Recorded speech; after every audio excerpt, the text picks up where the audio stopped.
Hello everyone, welcome to Bangalore own YouTube channel.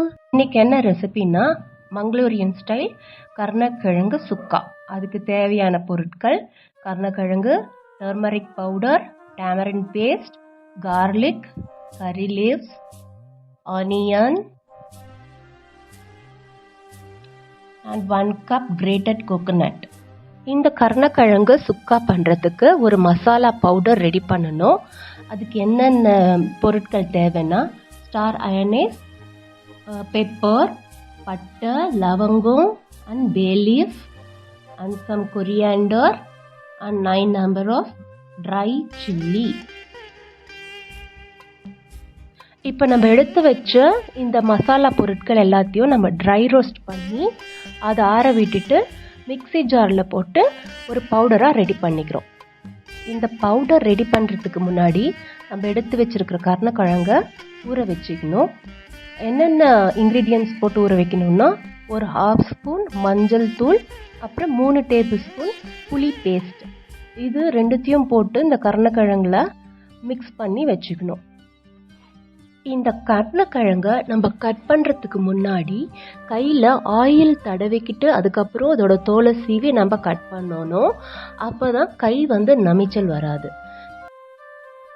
இப்போ இந்த கருணக்கிழங்குல எதுக்காக புளியும் மஞ்சளும் போட்டு ஊற வைக்கிறோம்னா இதில் இருக்கிற நமிச்சல் தன்மையை அது ஃபுல்லாக எடுத்துடும். அதுவும் இல்லாமல் இந்த புளிப்பு டேஸ்ட் இந்த கருணக்கிழங்குக்கு நல்லாவே சூட் ஆகும். இப்போ இந்த கருணக்கிழங்க ஒரு 30 மினிட்ஸ் அப்படியே ஊற விட்டுடலாம்.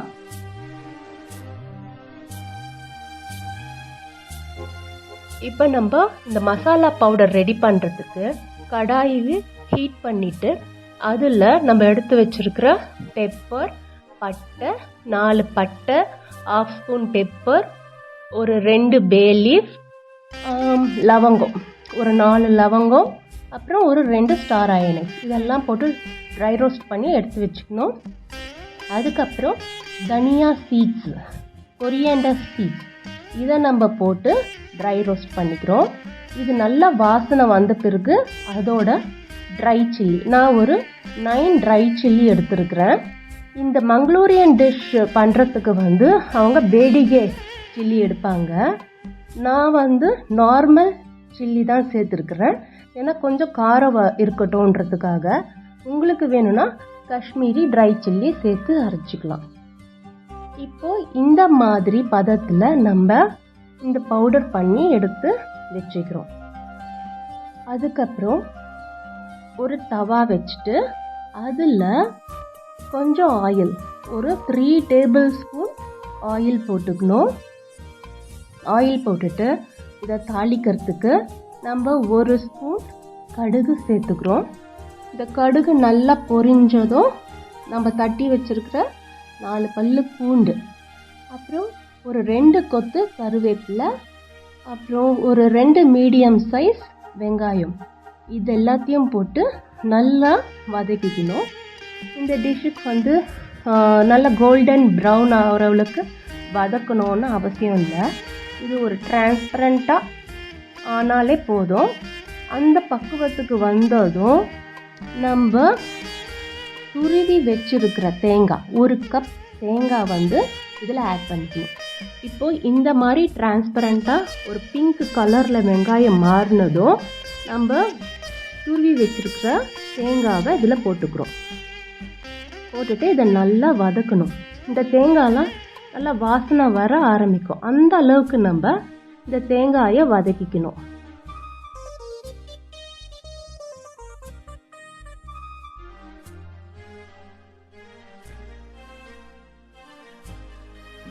இந்த மாதிரி நம்ம தேங்காவை வதக்கும் போது இந்த டிஷ்ஷுக்கு ஒரு தனி ஃப்ளேவர் கொடுக்கும்.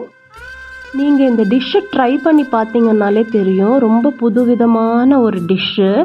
நம்ம எப்போவுமே நம்ம ஊர் ஸ்டைலில் கருணக்கிழங்கு ஊற வச்சு தவா ஃப்ரை பண்ணுவோம், ஆயிலில் போட்டு ஃப்ரை பண்ணுவோம். இந்த மாதிரி ஃப்ரை பண்ணி பாருங்கள், இது ஒரு டிஃப்ரெண்ட் ஃபீல் கொடுக்கும். இப்போ இந்த தேங்காயில் நல்லா வாசனை வர ஆரம்பிச்சிச்சு. இந்த ஸ்டேஜில் நம்ம ஊற வச்சு வச்சுருக்கிற ஒரு 1/2 hour ஊற வச்சு வச்சுருக்கிற இந்த கருணக்கிழங்கை நம்ம எடுத்து இதில் ஆட் பண்ணிக்கலாம். ஆட் பண்ணிவிட்டு நல்லா மிக்ஸ் பண்ணி கொடுக்கணும்.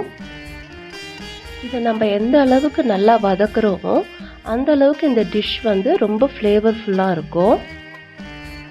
இப்போது இந்த டிஷ்ஷுக்கு தேவையான அளவு உப்பு சேர்த்து நல்லா மிக்ஸ் பண்ணி கொடுத்துக்கலாம்.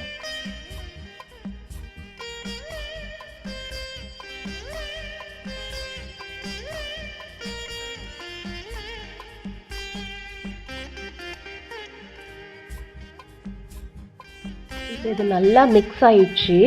இப்போ நம்ம அரைச்சி வச்சிருக்கிற மசாலா பவுடரை இதோட சேர்த்துக்கலாம். இந்த காய் அளவுக்கு எவ்வளோ தேவையோ அந்த அளவுக்கு நம்ம மசாலா ஆட் பண்ணிக்கலாம்.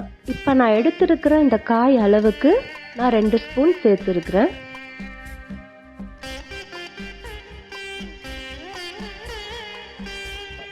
இப்போ இந்த மசாலாவில் இருக்கிற ஃப்ளேவர்ஸ் வந்து இதோட சேர்ந்து ஒன்றோட ஒன்று மிக்ஸ் ஆகி நல்லா ஃப்ளேவர் வந்த அப்புறம் இந்த கிழங்குக்கு தேவையான அளவு தண்ணி ஊற்றணும்.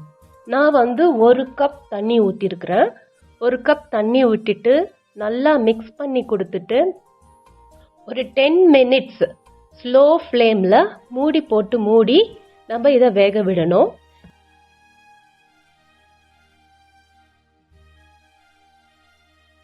இந்த டைமில் உப்பு செக் பண்ணிவிட்டு தேவைப்பட்டால் உப்பு இதோட சேர்த்துட்டு நல்லா மிக்ஸ் பண்ணி கொடுத்துருங்க.